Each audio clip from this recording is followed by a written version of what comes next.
ईशोपनिषद के 8वें मंत्र में गुण बताया शुद्धम। परमपिता परमात्मा शुद्ध है, पवित्र है,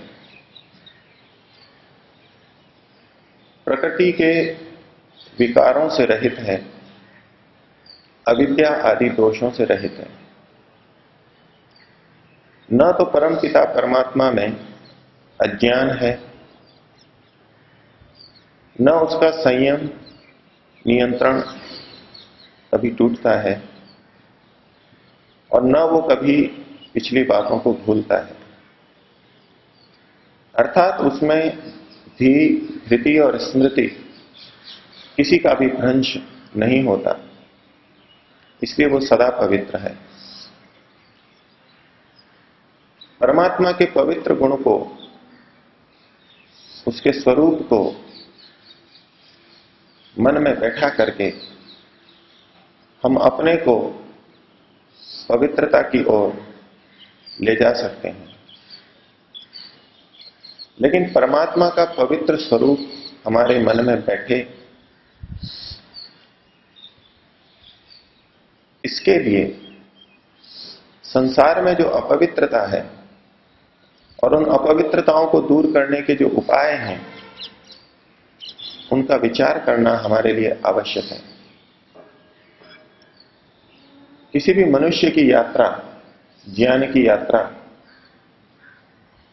ज्ञात से अज्ञात की ओर होती है।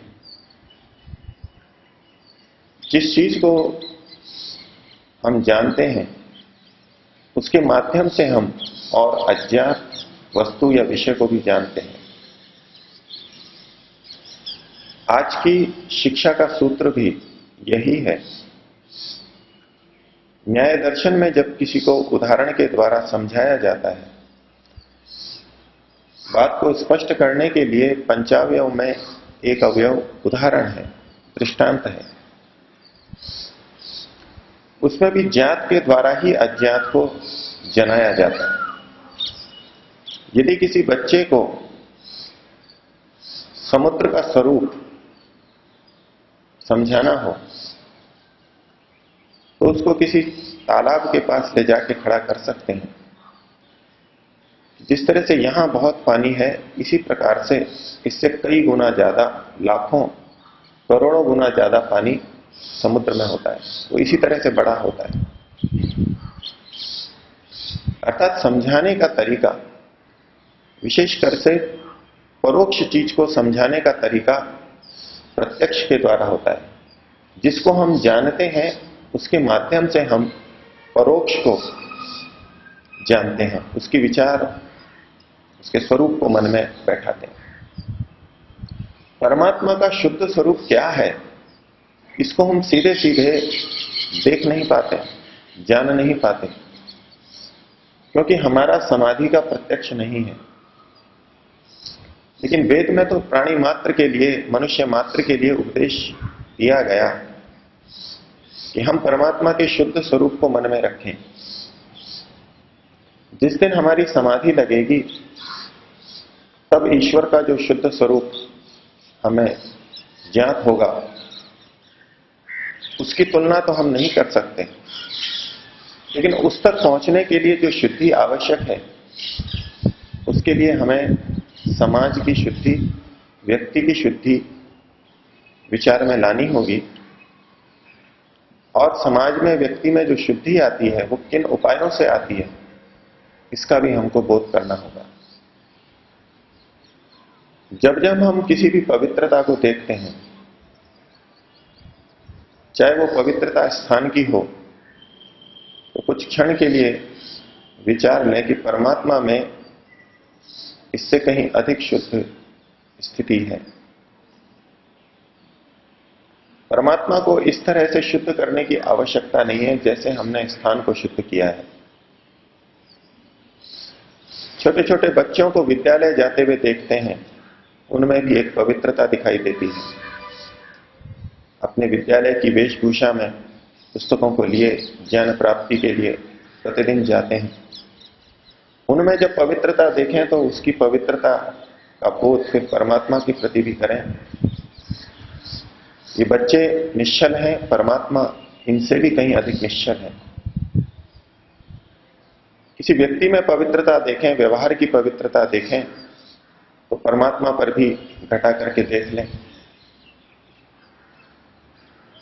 और इतना सब करने के बाद यदि हमारे मन में परमात्मा की पवित्रता का स्मरण होने मात्र से, विचार से प्रसन्नता और एकाग्रता आती है, पवित्रता का भाव उत्पन्न होता है, तो फिर हम कह सकते हैं कि हम परमात्मा को पवित्र रूप में, पवित्र स्वरूप में जान रहे हैं। यदि सब कुछ सुन करके भी, समझ करके भी, परमात्मा की पवित्रता का स्मरण करके भी हमारे अंदर पवित्रता का भाव नहीं आता है, प्रसन्नता एकाग्रता नहीं आती है, इसका मतलब है अभी परमात्मा के शुद्ध स्वरूप को पूरी तरह से आत्मसात नहीं कर पाए हैं। पिछली चर्चा में मनुस्मृति के एक श्लोक के आधार पर शुद्धि के 12 उपाय आपके सामने रखे थे। ज्ञानम तपोग्नि आहारो मृन्मनो वायुपांजनम वायु कर्मार्क कालौ च शुद्धे कर्तृणी देहिनाम। मनुष्यों में शुद्धि करने के ये 12 उपाय मनुस्मृति में बताए। इसको हम परमात्मा में भी घटा करके देखें कि उसमें इन सब माध्यमों से, इन उपायों से शुद्धि की कोई आवश्यकता नहीं है, वो तो सदा से शुद्ध है। इन उपायों का उपयोग करके जो अशुद्ध व्यक्ति शुद्ध होता है तो हम प्रसन्न होते हैं, हमको अच्छा लगता है। परमात्मा को तो इन उपायों की भी आवश्यकता नहीं, वो सदा से शुद्ध है। फिर मनुस्मृति का दूसरा श्लोक था कि सब शौचों में अर्थ की शुचिता सबसे बड़ी है। जो पैसे की दृष्टि से, साधनों की दृष्टि से शुद्ध है, वो व्यक्ति वास्तव में शुद्ध है, न कि मिट्टी और जल से जो शुद्ध होता है वो शुद्ध है। एक सिद्धांत चलता है कि हम लक्ष्य की शुद्धता रखें अथवा साधनों की शुद्धता रखें। कुछ की मान्यता है कि साधन भले ही गलत हो लेकिन लक्ष्य हमारा अच्छा होना चाहिए, तो फिर वो कार्य साधन भी शुद्ध ही कहलाता है। अगर हम दान देना चाहते हैं तो चोरी करके दान दें, ये भी अच्छा ही कहलाएगा, क्योंकि दान दे रहे हैं किसी अच्छे कार्य के लिए। साधन भले ही गलत हो। दूसरी दृष्टि है कि साधनों की पवित्रता भी उतनी ही आवश्यक है जितनी कि लक्ष्य की शुद्धि, लक्ष्य की शुचिता, लक्ष्य का अच्छा होना भी आवश्यक है और साधनों का अच्छा होना भी आवश्यक है। तो इस दृष्टि से अर्थ की शुचिता बहुत ऊंची मानी गई है। अब मनुस्मृति के इस प्रकरण में ही आगे श्लोकों पर विचार करें। हमारा उद्देश्य है संसार में विभिन्न अशुद्धियों को हटाने के लिए शास्त्र क्या उपदेश दे रहा है, उससे हम शुद्ध होने का प्रयास कर सकते हैं, और साथ ही उन साधनों से ईश्वर की शुद्धि की अपेक्षा नहीं है, ये भी विचार करते चलें। वहां 4 तरह के वर्ग बताए मनुष्यों के, सामान्य भी हैं, विशिष्ट भी हैं, उनकी शुद्धि के उपाय कहे। मनुस्मृतिकार कहते हैं क्षांत्या शुद्ध्यंति विद्वान सह। जो विद्वान लोग हैं वो किससे शुद्ध होते हैं? क्षमा से शुद्ध होते हैं। अर्थात विद्वान व्यक्ति भी अशुद्ध हो सकता है। ज्ञान को प्राप्त कर करके एक गर्व व्यक्ति के अंदर आता है। जिस प्रकार से धन का मद होता है, गर्व होता है, उसी प्रकार ज्ञान का गर्व, मद भी होता है। और धन के मद से भी कहीं अधिक बड़ा मद ज्ञान का मद हो सकता है। और ऐसे में व्यक्ति अपने क्षमा के गुण को छोड़ देता है। विद्वानों के अंदर भी देखा जाता है कि यदि पूछने वाला बार बार पूछे अथवा वो समझ नहीं पा रहा है, समझाने वाले ने समझाया लेकिन समझने वाला नहीं समझ पा रहा, पूरा प्रयत्न करने पर भी, और फिर वही त्रुटि करता है, वही प्रश्न करता है, तो विद्वान उसको क्षमा नहीं कर पाता। विद्वान के लिए उसको क्षमा करना बड़ा कठिन हो जाता है। परमपिता परमात्मा विद्वान है, उसको ऐसी क्षमा से शुद्धि की आवश्यकता नहीं है। वो विद्वान भी है और सदैव क्षमाशील भी है। एक विद्वान को भी शुद्धि की और श्रेष्ठ बनने की आवश्यकता है, लेकिन आदि विद्वान परमात्मा सदैव क्षमा करता है। क्षमा से हमें तात्पर्य लेना होगा, सामान्यतः लोक में जो प्रचलित है कि ईश्वर भक्तों के, परोपकारियों के पाप कर्मों को क्षमा कर देता है। या क्षमा का वो तात्पर्य नहीं है। कर्मों का फल तो यथा योग्य हमें मिलेगा ही। तो यदि परमात्मा कर्मों का फल माफ नहीं करता, क्षमा नहीं करता, तो उसकी क्षमा कहां पर है? कर्मों से ही तो हम बचना चाहते हैं, उनके फलों से ही तो बचना चाहते हैं। उसी को उसने क्षमा नहीं किया तो फिर क्या क्षमा किया? लेकिन परमात्मा की क्षमा दूसरे क्षेत्र के अंदर अनंत काल से है। परमात्मा हमें उपदेश देता है, मनुष्यों को उपदेश देता है, हम उसकी पालना नहीं करते तो कर्म का दंड तो देता है, लेकिन हमसे सुधरने का अवसर कभी नहीं छीनता। विभिन्न योनियों में हमको भेजेगा, लेकिन फिर मनुष्य बना के भेजेगा। फिर हम नहीं सुधरेंगे, फिर हमको मनुष्य बना के भेजेगा। उसका धैर्य कभी चुकता नहीं है, उसकी क्षमा कभी चुकती नहीं है। ईश्वर की क्षमा को इस दृष्टि से देखें, बच्चे का पिता या बच्चे की माता बच्चे की अवहेलना पर, बच्चा यदि बात को नहीं मान रहा है तो 5 बार सहन करेंगे, 10 बार करेंगे, 50 बार करेंगे, अपनी अपनी सीमा पे 100 बार कर लेंगे, लेकिन उसके बाद में क्षमा नहीं कर पाते, धैर्य नहीं रख पाते। 100 भी बहुत सीमा हो गई। हम अपने अपने जीवन को देखें, बच्चों के प्रति या अपने से छोटों के प्रति हम कितनी क्षमा रख पाते हैं? वो त्रुटियां करते हैं, हमारे विपरीत चलते हैं, अपनी अपनी सामर्थ्य से हम थोड़ी देर बाद में क्षमा को छोड़ देते हैं। उस बच्चे की अपेक्षा बड़े विद्वान हैं, ज्ञानवान हैं, लेकिन क्षमा छोड़ देते हैं। परमात्मा कभी भी क्षमा को नहीं छोड़ता। अनंत काल से हमको जन्म दे रहा है और देता रहेगा।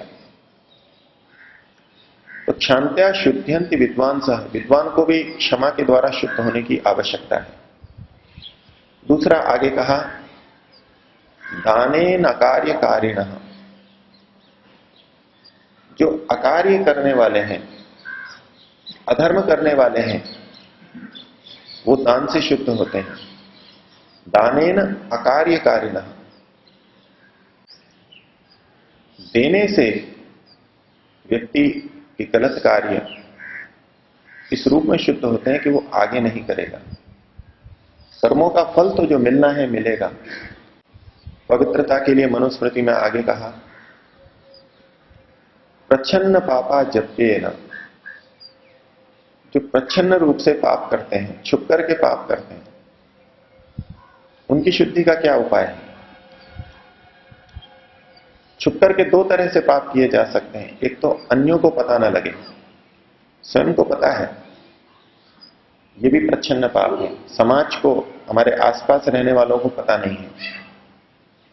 दूसरे प्रच्छन्न पाप की स्थिति है कि स्वयं को भी पता नहीं लग रहा है कि मैंने क्या क्या पाप कर लिया है। जो छुपा हुआ पाप अनजाने में हो रहा है, बोध ही नहीं हो रहा है।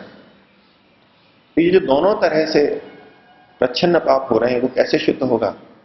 प्रच्छन्न पापा जप्येन, ऐसा व्यक्ति जप्य के द्वारा शुद्ध होगा। जो जपने के योग्य है उसे जप्य कहते हैं, अर्थात प्रार्थना के द्वारा। चाहे हम मानसिक रूप से प्रार्थना करें अथवा धीरे धीरे बोल करके मंद स्वर से एकांत में बैठ करके प्रार्थना बार बार करें, इस विधि से प्रच्छन्न पापी होते हुए हम अपने को शुद्ध कर सकते हैं। परमपिता परमात्मा कोई प्रच्छन्न पाप नहीं करता, किसी से छुपके भी नहीं करता, किसी के सामने भी नहीं करता। वो सदैव शुद्ध है, उसको इस शुद्धि की आवश्यकता नहीं है। लेकिन हम अपने पापों को, प्रच्छन्न पापों को जप के द्वारा शुद्ध कर सकते हैं।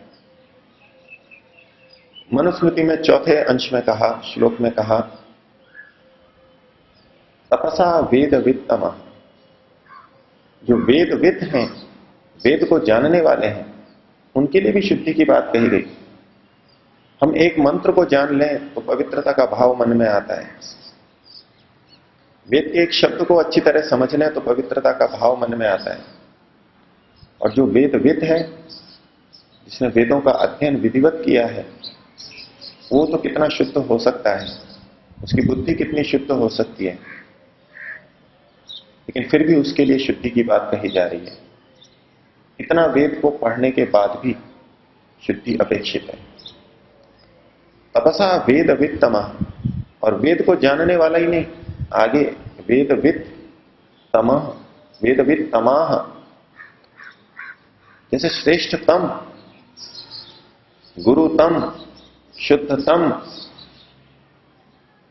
अर्थात जो सबसे श्रेष्ठ हो, जिसने, जो वेद को जानने वालों में श्रेष्ठ हैं, उनके लिए भी कहा जा रहा है, सामान्य वेद के ज्ञाता के लिए नहीं। तपसा वेदविद तमाह, अगर वो तप करेंगे तो वो भी शुद्ध होंगे, तप नहीं करेंगे तो वो भी शुद्ध नहीं हो पाएंगे। वेद को पढ़ने के लिए जितना तप किया है उतनी शुद्धि तो है, ज्ञान की शुद्धि तो है, लेकिन और भी उनमें शुद्धि की आवश्यकता है, और वो तप के माध्यम से आएगी। तपसा वेदविद तमः। तो हम भी अपनी अपनी स्थिति को देखें, इन माध्यमों से हम भी अपने को शुद्ध करेंगे और साथ में ये अनुभव करेंगे हमारे में अशुद्धि है, हमारे को भी इन उपायों की आवश्यकता है। वेदविद तम को भी यदि तप की आवश्यकता है तो हमको तो है ही। और फिर अपने से तुलना करें उस परमात्मा की कि उसको इन किसी शुद्धि के उपायों की आवश्यकता नहीं है, वो कितना शुद्ध होगा। हम अपनी अशुद्धि को देखें और फिर इन उपायों को करके अपने में आए पवित्र भाव को, शुद्धता को देखें कि हम कैसे पवित्र हो गए, कितना अच्छा लग रहा है। और फिर तुलना करें हमारी इस शुद्धि से भी परमात्मा की शुद्धि कितनी अधिक है, और उसको विचार करके अपने को और अधिक पवित्र करें। इसी कामना के साथ में ईश्वर से प्रार्थना करेंगे